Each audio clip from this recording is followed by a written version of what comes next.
I had never heard the term SCATANA before. SCATANA stands for Security Control of Air Traffic Navigation Aids.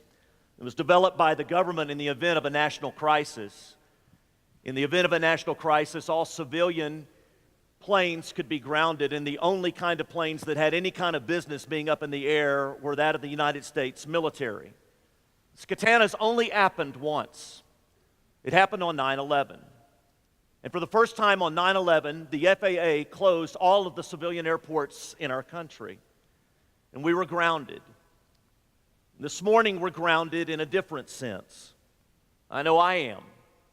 When I pulled into town late last night, I pulled in with a completely different message along the lines of the theme that the chapel had asked for me to visit with you about. But I knew when I turned on the news this morning, that didn't have a place right now at this time. This morning, we're all regrounded in some truth about ourselves and some truth about the reality of life on earth in these times. Solomon said in Ecclesiastes chapter 7 that it's better to go to a house of mourning than a house of feasting. That the heart of the wise is found in the house of mourning, and the living should take the house of mourning to heart. And Solomon here is talking about actually going to the home of somebody who's lost a loved one. Now, Solomon's no sourpuss, man. He's not against laughter, and he's not against parties, and he's not against having a good time, and there are God-ordained times for such as these.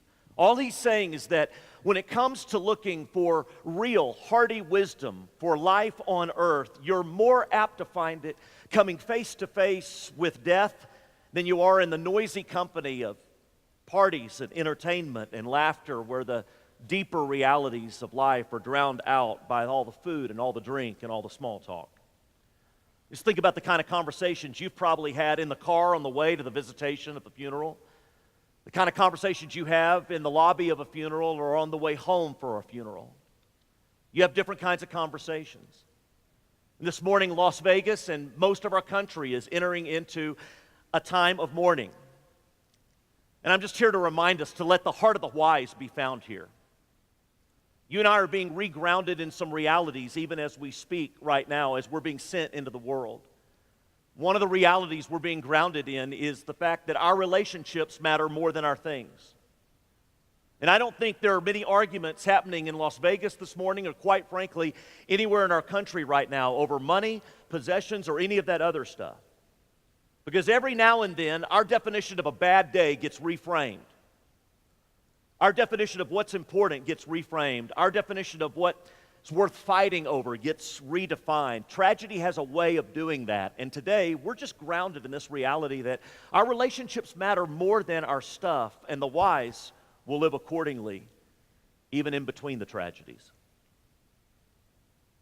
We're grounded in another reality, and it's this: coming together is better than staying apart. It was Martin Luther King who said that you and I are caught in this inescapable network of mutuality. We're tied in this single garment of destiny. Whatever affects one directly affects all indirectly. And Solomon would come along later in Ecclesiastes. In Ecclesiastes 4, he would say, two are better than one. If they fall down, they can help each other up. But pity the one who falls and has no one to help him up.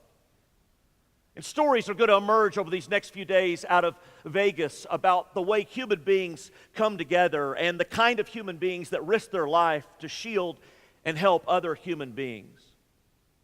But the flip side is also true, that in many cases, terrible things are done by human beings. And when we explore their life, we usually find somewhere in the background of their life that the perpetrator had an experience of falling and no one being there for them. And they've been living out of that pain most of their lifetime. And somewhere along the lines, they decided at some point staying apart is better than coming together. You and I have an enemy, and he's a cutting horse. And his business is all about isolating us from one another and trying to convince us that staying apart is better than coming together. And the end game he's playing isn't leading to loneliness, it's leading ultimately to destruction through isolation. And that's why I say coming together is better than staying apart. I suppose the final reality that we need to be grounded in these days is this: a humble attempt at empathy is far better than any great attempt at articulating our opinion and explanations. My oldest son, Skylar, is a student here. When he was 3 years old, he was running through the living room. He tripped and he fell against a fiberglass coffee table in our living room. He lacerated his ear, the bottom lobe, just dangling there almost. They transported him to Children's Medical Center in downtown Dallas, and I met my wife and Skylar down there. They had him on a gurney, and they looked at me and they said, "Here, Dad, put him in this," and they put him in a Velcro straitjacket. And they handed me the straitjacket to wrap him up in, and he's going crazy because his lobe is just kind of dangling there like a flesh earring off of his ear.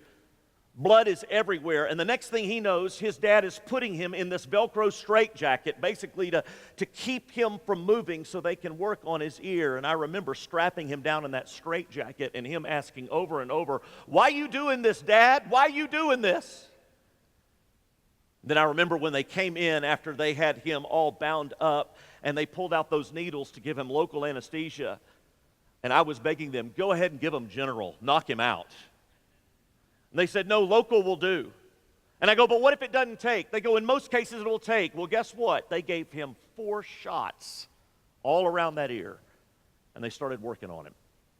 Halfway through the procedure, he's still screaming, and they're hollering at me to hold his head still with my palm, and he's screaming at the top of his lungs. And finally, the doctor looks up at me there at the Children's Medical Center and says, "I guess this hasn't taken like we thought.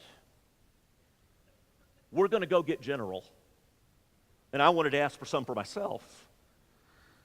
They leave, but they're gone for 45 minutes because a head trauma case is rolled in the emergency room, and I'm there with Skylar, wailing, him and me.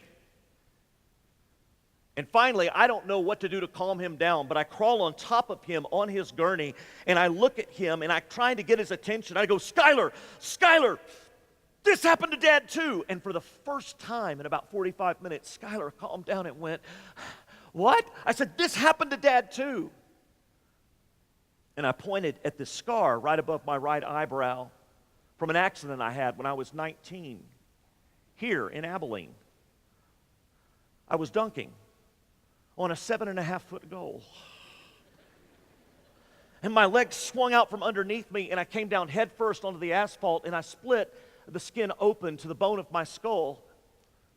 They wheeled me in, they stitched me up with 9 stitches, and I still can't feel a thing to this day. But for the first time, Skylar was quiet as I began to tell him about my scar. And the next thing he asked is, "Dad, can I touch it?" And I go, "Sure." I was desperate to calm him down. Only he couldn't raise his arms to touch it because he's in this Velcro straitjacket. And so what do? But I slide my head down the gurney, right down by his hip where his little hands are sticking out like that. And there I am on my knees, and he's petting my scar over and over. "This happened to Dad too. This happened to Dad too." And it chilled him out until they could come and knock him out. I look back at that experience, and I think there's truth there. That what Skylar needed more than anything was not an explanation from me as to what they were doing and what the doctors were doing and how it's going to be better and they're going to make it all better. What Skylar needed more than anything was not my opinion pontificating on what's transpiring in the emergency room. What he needed me to show him is my scar. And that's why empathy almost always is greater than our opinion, our explanation. You and I are being sent into the world, and all of us have scars. Some of them are self-inflicted. Some of them are inflicted by others. But you are being commissioned by a Lord who has scars himself. Don't leave home without them. You're being sent to a world with them. And when Jesus is Lord, your past doesn't have to be buried. Your past can be a resource to be shared. And there's a world that's desperately in need of more empathy. Go in peace. Have a great day.